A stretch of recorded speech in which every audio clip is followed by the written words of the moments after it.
Hi guys, welcome back to the channel. Thank you for joining me and thank you for your continued support. Before I go any further, I just want to shout out Miss Brit 2137 who sent me a super thanks the other day. Thank you so much for that. I really do appreciate it. It's basically super thanks is a donation that people can give if they want to the channel, and I really do appreciate it.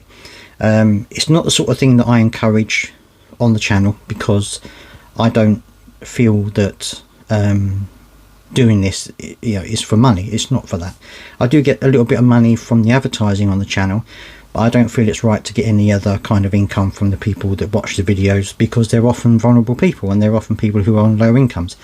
But say Miss Brit 2137 has donated to us, and I really do appreciate that, and thank you very much for doing so. Okay, so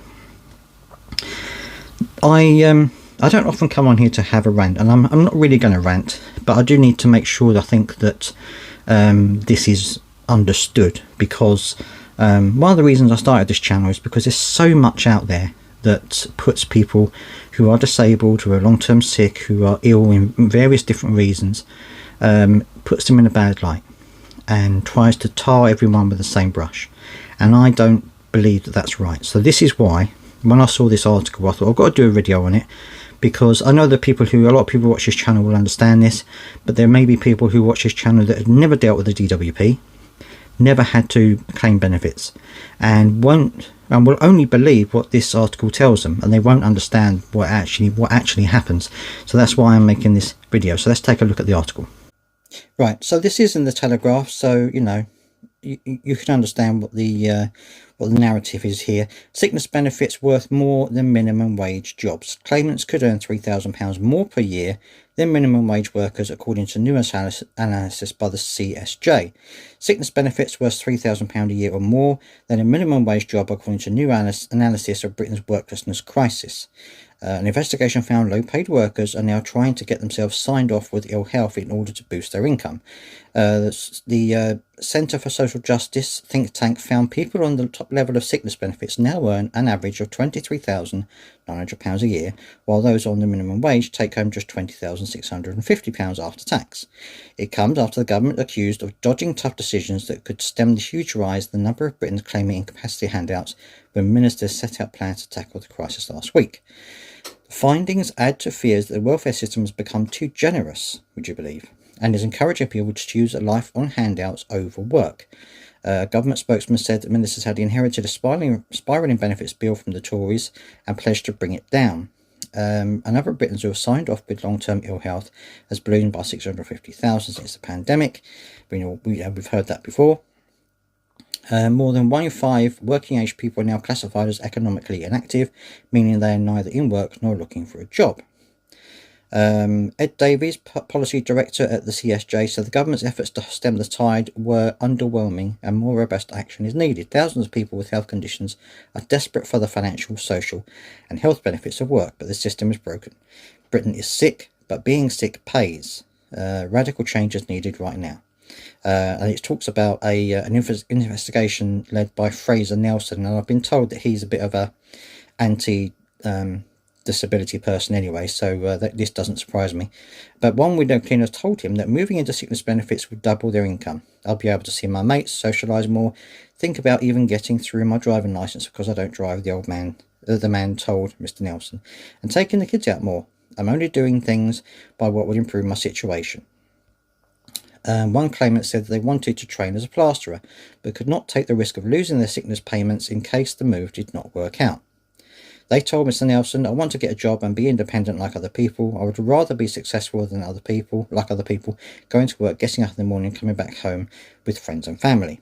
Nigel Farage of Reform UK said, immigration is sky high, while, as the CSJ showed, Britain's benefit system is pushing people out of work into long-term sick. Now, for those people who thought Nigel Farage might be on the side of the disability people, that suggestion, obviously if this quote has been taken in context, not out of context, that would suggest that he is also would tackle the benefit system if that was the case. So, Reform UK might not be the answer. But anyway, Work is good. Putting your shoulder to the wheel gives you a sense of purpose and leads to success. The government needs a fundamental change of attitude on this.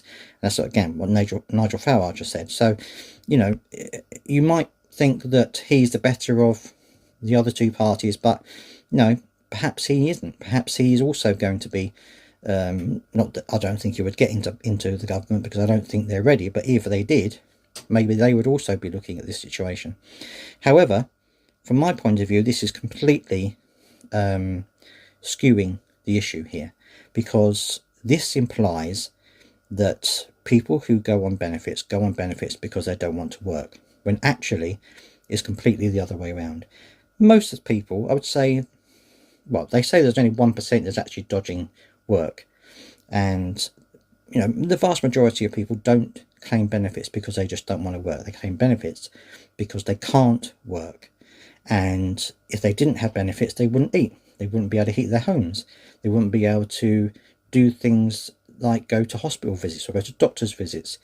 Many people on benefits who are too ill or too disabled to work use those benefits not to go on holiday or to go and see their friends or go out and party.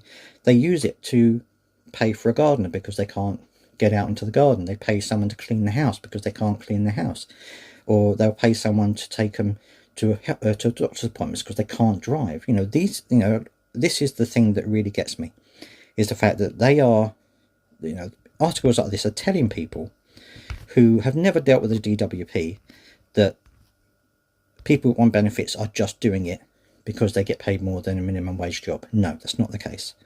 And if there's anyone watching this video who hasn't dealt with the DWP, you can't just fill in a form, go to an assessment and get top level benefits. You can't. It's not that easy at all. There are lots of people, as you see the comments on here, who have spent years and years with serious conditions trying to get the help they need, and they haven't got it. So it's not as easy as just going to the DWP and getting the top rate of PIP or universal credit. It's a very hard process. It's a very debilitating process. It's a very degrading process, and it's not an easy ride at all. And all you've got to do is look at the comments on my videos to understand that. But anyway, rant over. I just wanted to get that clear, because for anyone who might be watching this who thinks that claiming sickness benefit is an easy ride, it is not an easy ride. And anyway, I just wanted to let people know that, and also make sure that this information is out there for other people to hear. Thank you for joining me as always, and I will see you next time.